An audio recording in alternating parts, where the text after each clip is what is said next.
especially if you let them out in the night. They go roaring around. You got a bugle on, built-in bugle. It's part boxer and part red and black, black and tan.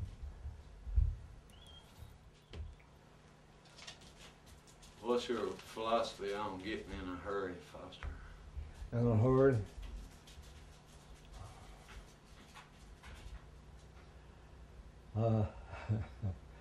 I think hurry is a deadly sin. I do too. I think Yeah. that's the biggest, one of the deadliest sins that mankind in general, or Yeah. at least the people in this country, Yeah. are up against.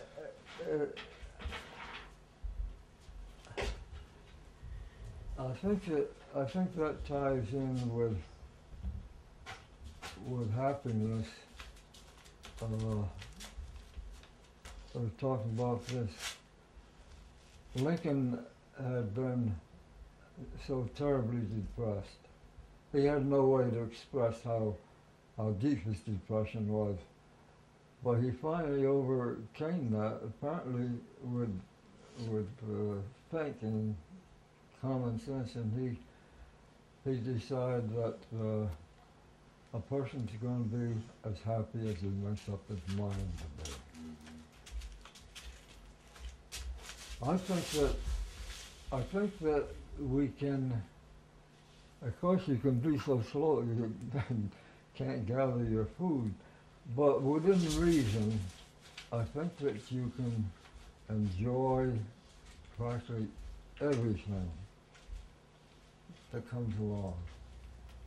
Not corns or something like that, but anything natural, and if your health isn't too bad, if you're not suffering from severe pains or you've lost a loved one or something like that.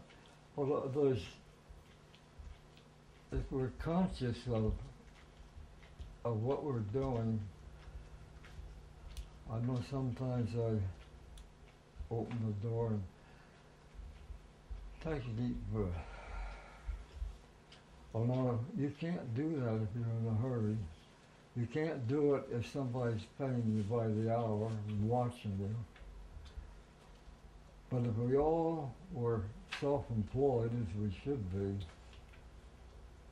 then it's up to us. If we want to hurry, some people like to move fast, or at least they think they do. I don't know. Maybe they do. I don't. I don't either. No. But you're right. As long as you're drawing somebody else's paycheck, you usually feel. Yeah. Well, feel like that is a bad thing. That's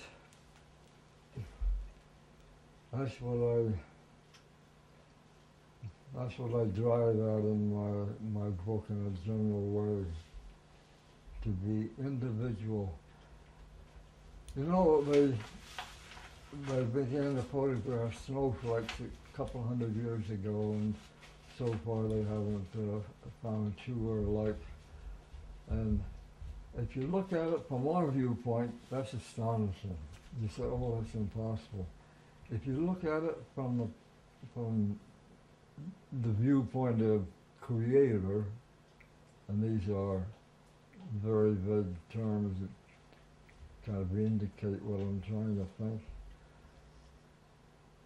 If you create snowflakes, you can say to yourself, there will be no two snowflakes in existence, and that'll be because you're a creator.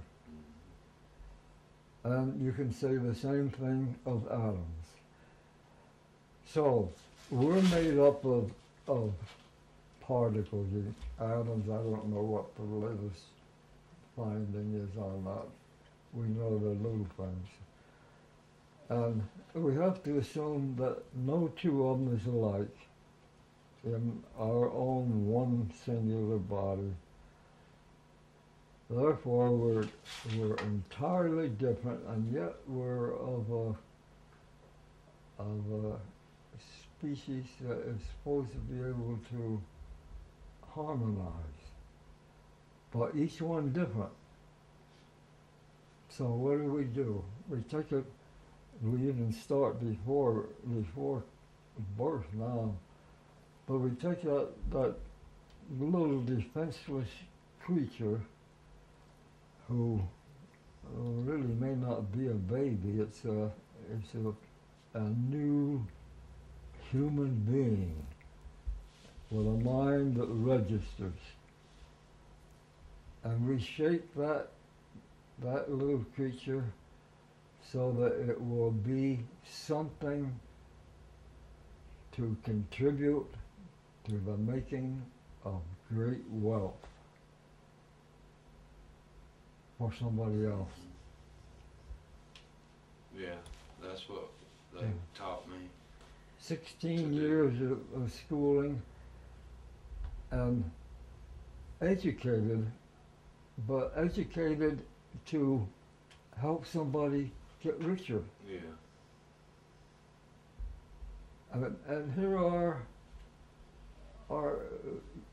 300 million people, are we now? Sometimes I go up above and look down to get a clear conception of the country, and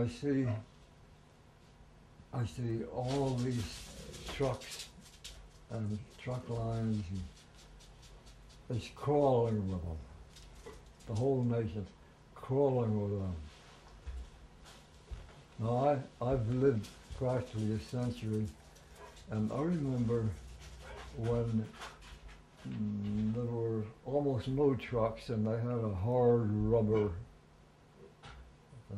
tire and chain drive, and they were only used to go from the railroad to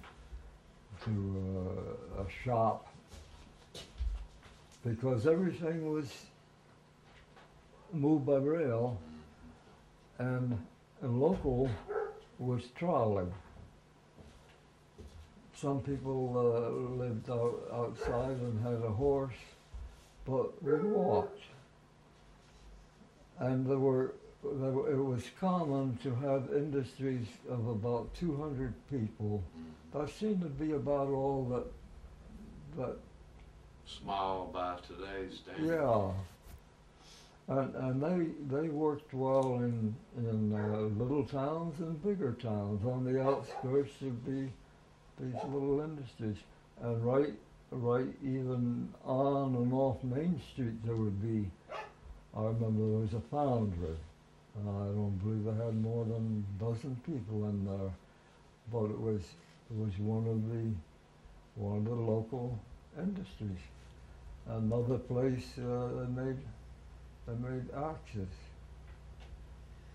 and they had a few employees. And the bicycle, that was the main works at one time in my town, and they employed 200 people. And it was the Liberty bicycle. It was a lightweight bike, it weighed 27 pounds, and no mud guards, no brakes, and it cost $90, and a tool maker made $6 a week. And there was no such thing as time payment. It wasn't time payment, it was time saving. So you saved that $90 out of your six. Yeah. Well, that was a tool maker, but I suppose $5 a week would be more common. And in time you get the $90, well, you're going to take care of that bicycle.